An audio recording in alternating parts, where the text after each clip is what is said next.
നമസ്കാരം, news prime മലയാളത്തിലേക്ക് സ്വാഗതം. റഷ്യ ചില നിബന്ധനകൾ മുന്നോട്ട് വയ്ക്കാൻ തീരുമാനിച്ചിരിക്കുകയാണ്. റഷ്യ ഇത്രയും നാളും ഇറാനെ സപ്പോർട്ട് ചെയ്തു എന്നുള്ളത് ശരിയാണ്. എന്നാൽ പ്രത്യക്ഷത്തിൽ റഷ്യ നിബന്ധനകളോ അല്ലെങ്കിൽ പരസ്യ പ്രതികരണമോ പല കാര്യങ്ങളിലും നടത്തിയിട്ടില്ല. ഉദാഹരണത്തിന് ഹോർമൂസ് കടലിടുക്കുമായി ബന്ധപ്പെട്ട വിഷയത്തിൽ റഷ്യക്ക് വേണമെങ്കിൽ പ്രതികരിക്കാം. ഇറാൻ ആ വിഷയത്തിലൊന്നും റഷ്യയുടെ പ്രതികരണത്തെ തടയാൻ ശ്രമിക്കില്ല എന്നുള്ളത് 100 തരമാണ്.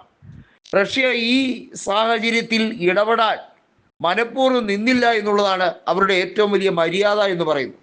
നോക്കൂ, ഉക്രൈനും റഷ്യയും തമ്മിലുള്ള പോരാട്ടം അത് എങ്ങനെയും അവസാനിപ്പിക്കും. താൻ പ്രസിഡന്റ് ആയാൽ 2 ദിവസത്തിനുള്ളിൽ അത് സംസാരിച്ച് എല്ലാം സെറ്റിൽ ചെയ്യും എന്നായിരുന്നു ഡൊണാൾഡ് ട്രംപ് വീണ്ടും തിരഞ്ഞെടുക്കപ്പെടുന്ന സാഹചര്യത്തിൽ വാഗ്ദാനം കൊടുത്തത്.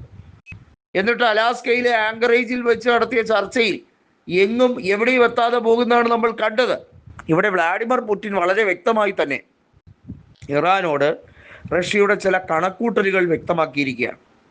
ഏത് നിമിഷവും ഊർജ മേഖലകൾക്ക് പരിപൂർണമായ ആക്രമണം നേരിടാവുന്ന സാഹചര്യം ഇപ്പോഴും സംജാതമായിക്കൊണ്ടിരിക്കുകയാണ്. മാത്രമല്ല, ഹോർമൂസ് കടലിടുക്കിലെ നിയന്ത്രണവുമായി ബന്ധപ്പെട്ട കാര്യങ്ങളിൽ അവിടെ പോലും ആക്രമണ പദ്ധതിയുമായി അമേരിക്ക ശ്രമം നടത്തി വരികയാണ്. അമേരിക്കയുടെ ഒരു അന്തർവാഹിനി ഇതിനോടകം തന്നെ ഇറാൻ്റെ കപ്പൽ മുക്കിയതും ഇറാനിലെ പ്രധാനപ്പെട്ട കേന്ദ്രങ്ങളെ ആക്രമിക്കാനുള്ള രഹസ്യ നീക്കങ്ങൾ നടത്തിയതിൻ്റെയും മുഴുവനായിട്ടുള്ള തെളിവുകളും പുറത്തു വന്നിരിക്കുകയാണ്.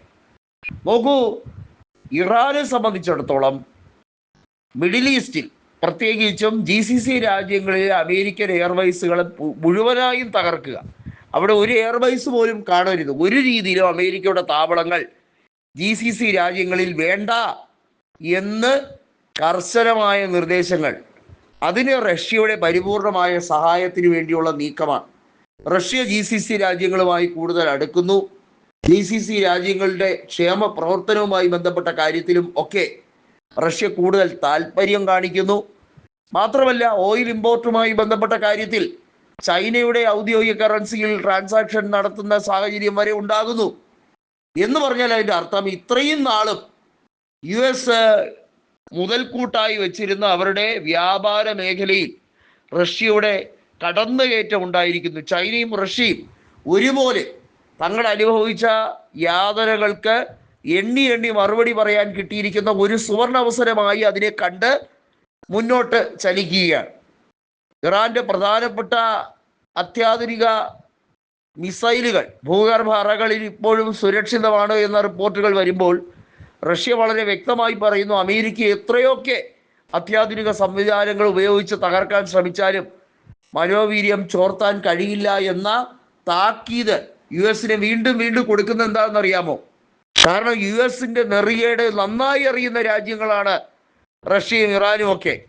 അവർ സമാധാനത്തിന് വേണ്ടി വിളിച്ചു നിന്ന് യുദ്ധം പൊടുന്തനെ അവർ വളഞ്ഞ വഴിയിലൂടെ നടപ്പിലാക്കാൻ ശ്രമിക്കുന്ന നെറികെട്ടവന്മാരായതുകൊണ്ടാണ് റഷ്യക്ക് ഇങ്ങനെ നിലപാട് കടുപ്പിക്കേണ്ടി വരുന്നത്.